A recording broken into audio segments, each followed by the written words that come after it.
it's in talking to people about, yes, there has to be prosperity, and companies have to be able to make a profit. And no one believes for a moment that it's a good idea to do things that make it impossible for people to make a profit, because that's not sensible or intelligent. And there's no point in just attacking companies, because they have to do well in order for everyone to do well. But it's up to government to do everything it can to ensure that the prosperity that we have is a shared prosperity. It has to be shared. And if it isn't shared, folks, we're in real trouble. Because let's go back to the workers in electromotive. Out of work, not paying taxes. Right? You haven't got a job, you're not paying taxes. And governments need tax revenue to do what they do. We can't pay for the healthcare system if we're not doing it. So it all goes around. There has to be a virtuous circle. And right now we're not in a virtuous circle. We're going in a spiral the other direction. We got to turn that around into a more virtuous circle. I want to just leave you with 3 other subjects, and then I'm going to let you come on board. Healthcare. Big issue in the community. Huge challenge for Canada. Let's not forget, going back to the example that I gave of Mr. McKechnie's conversation, in the 1960s, what did we do? We insured people for the cost of going to the doctor and for the cost of going to the hospital. Okay, flash forward to 2012. What's the big issue that we're facing? Well, cost of going to the doctor and cost of going to the hospital are very important.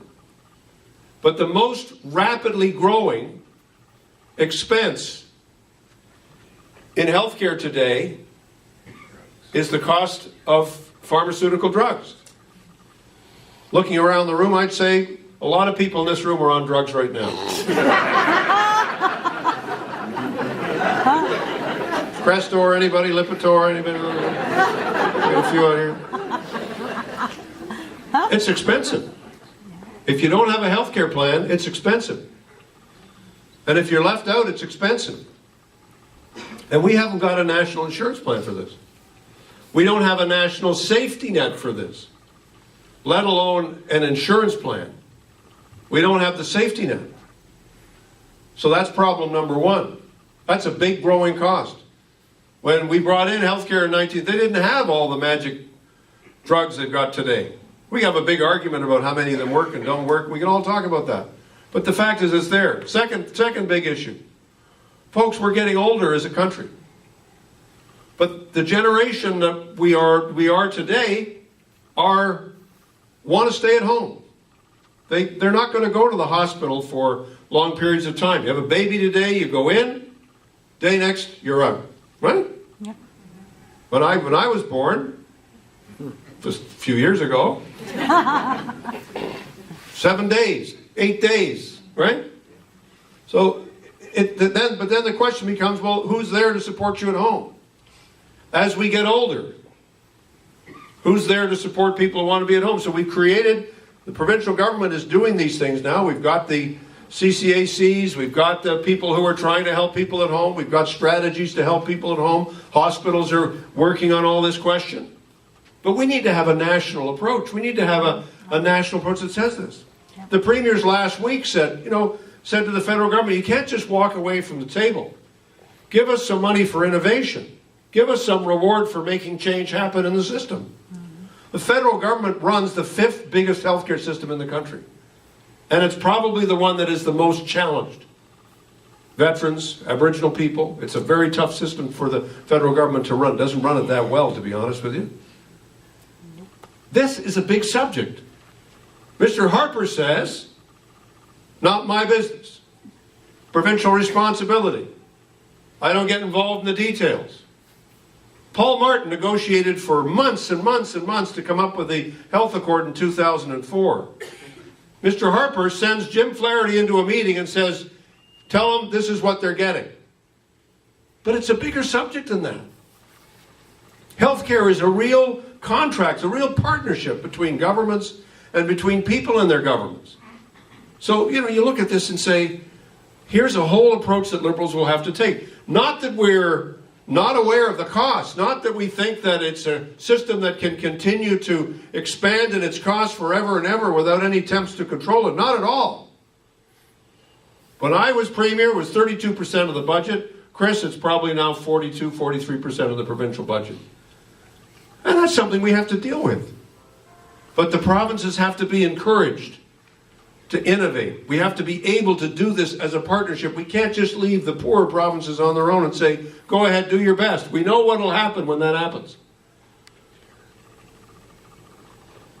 Now, Canada, and this is something that Glenn really talked about a lot, Canada has always prided itself on its international citizenship. Canada has always prided itself on being at the center of a progressive change in the world. Going back to the creation of the United Nations itself at the end of the Second World War, we were part and parcel of this understanding that the globe is getting smaller. And I know that I always say this when I see Dr. McBain here say, look, think of what the contribution has been that Gordon made to see, allowing us to see that it's not just the globe is getting smaller and smaller, we are increasingly seeing the planet as one space and one place. And we cannot keep on polluting this space and this place without paying a price for it. And we are now paying a price for it. And we're beginning to understand that price. We call it climate change. But the daily impact of climate change in Africa and in Asia and Latin America, the effect that it's having in our far north, the effect that it's having on us. But these changes are huge. Canada used to be, and can still be, a country that says, we want to be leaders in this. We want to be the best at renewable energy. We want to be the best at making this transition from an industrial economy to a new kind of economy, where we reward manufacturing efficiency and where we recognize the steps we have to take, where we're constantly on the cutting edge, and where we're helping other people get there as well. Instead of which we have a prime minister who says, Kyoto was some kind of socialist conspiracy. It just to me is incredible that we're seeing this transformation of our country from where it needs to be and where it can be into a place that is so much less than what it has to be. And so I see a need for a very different kind of government. I was listening to Don Tapscott. If you see nothing else from our convention, yeah, it was great. You can stop by and watch the speeches that I gave and others, but I'm not going to promote that. Well, I'm going to promote it, but I'm not going to overdo it. Go on liberal.ca and see the speech that Don Tapscott gave, where he talked about the transformation of our economy and the transformation of our society because of the information revolution which we're now in, the digital revolution. Yep. And what Don Tapscott said, which so brilliantly was, the old days of command and control are gone. And we have to turn everything and open everything up. And I'm sitting there saying to myself, command and control, that's what I see every day in Ottawa. That's Captain Commander Control is looking at me every day. And his vision of the country is we command and we control.